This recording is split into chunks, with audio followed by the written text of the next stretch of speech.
Chosen one, I need you to pause for a second, because what you're about to hear is not random. This message is the very sign you asked heaven for. You've been tired lately, haven't you?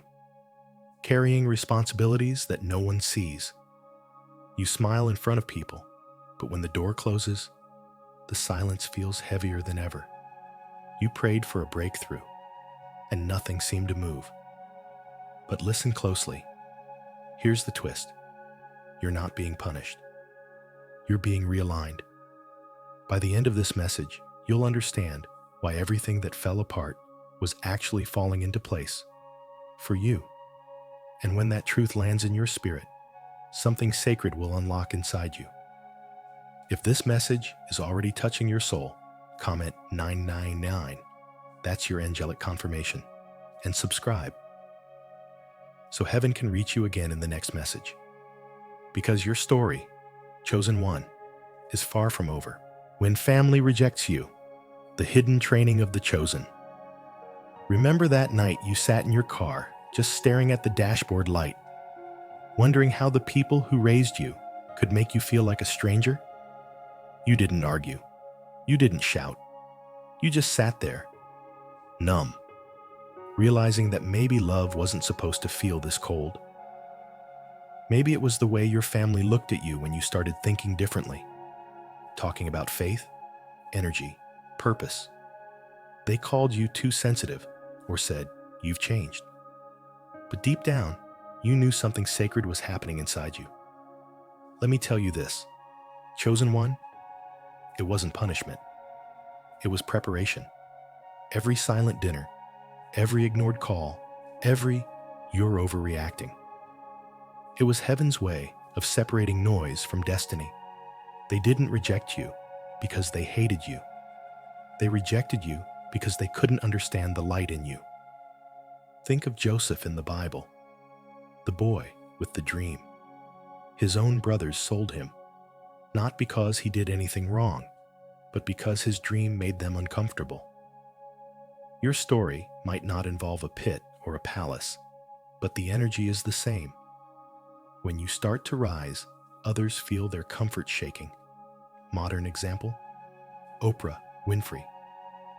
When she began speaking her truth about abuse, faith, and self-worth, people close to her mocked her sentimental talk.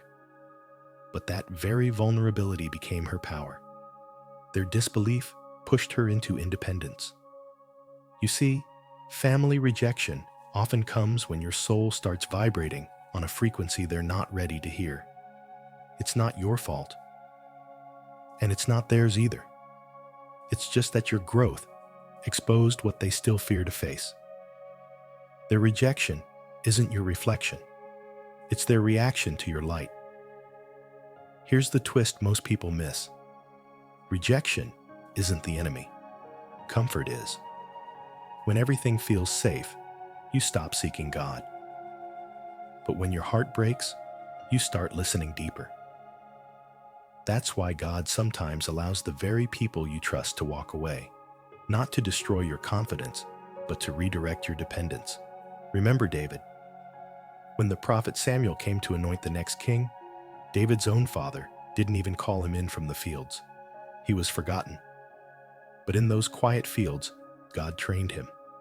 Through loneliness, through lions, through nights under the stars. If David had been chosen early, he would have missed the strength that only solitude teaches. Modern day, Tyler Perry. Before his fame, he was laughed at, rejected by his own circle for writing church plays. 7 years of failure. But those 7 years forged unshakable faith. And today, he builds studios where others once built excuses.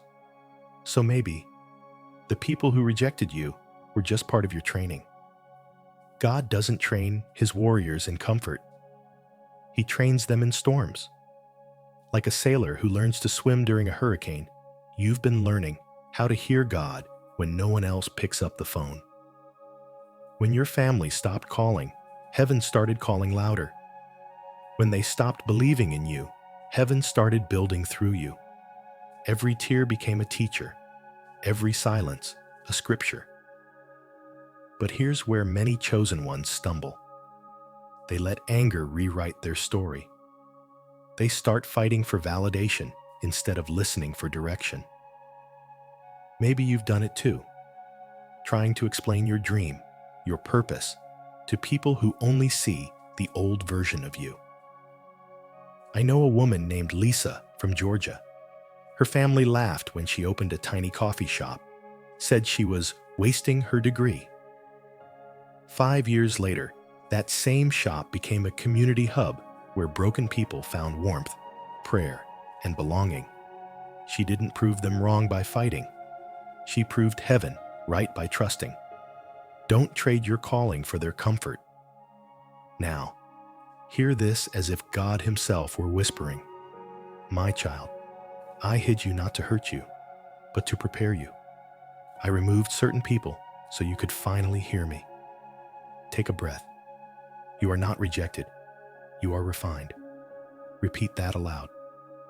I am not rejected. I am refined. And if this truth reached your soul today, comment 999 as your sacred confirmation that heaven has spoken.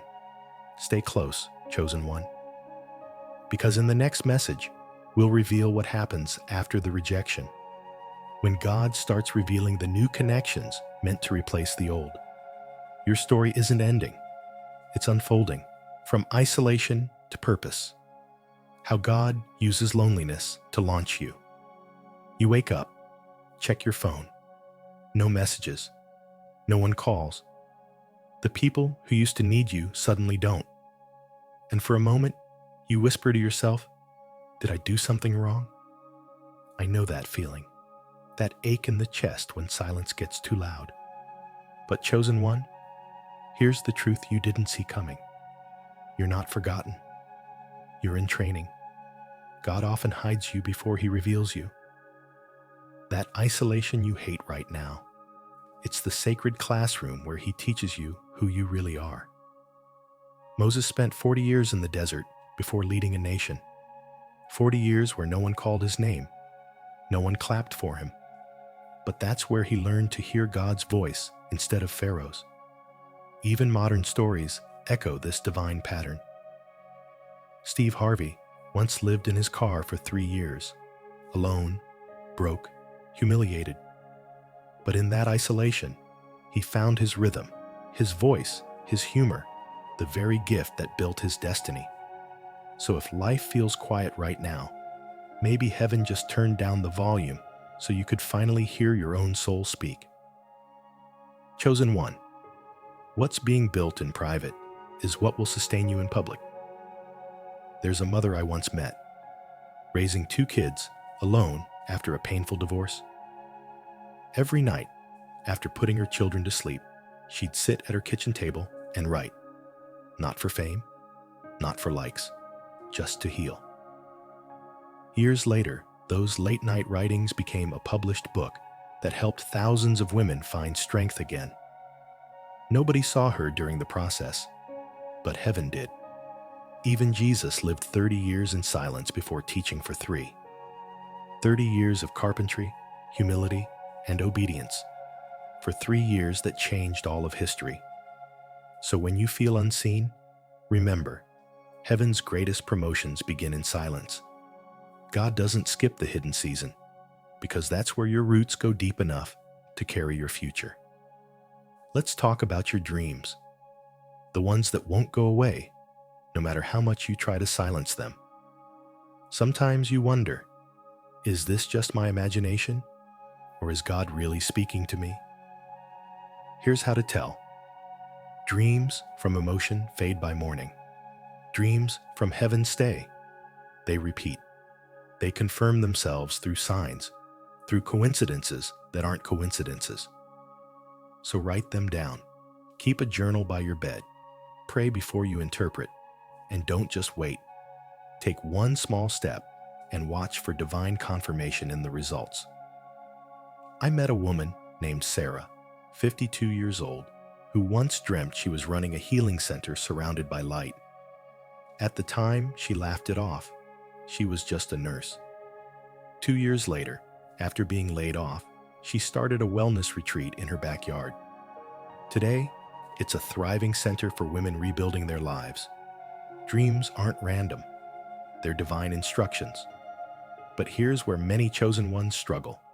When you start rising, your family might still see you as the old version of yourself.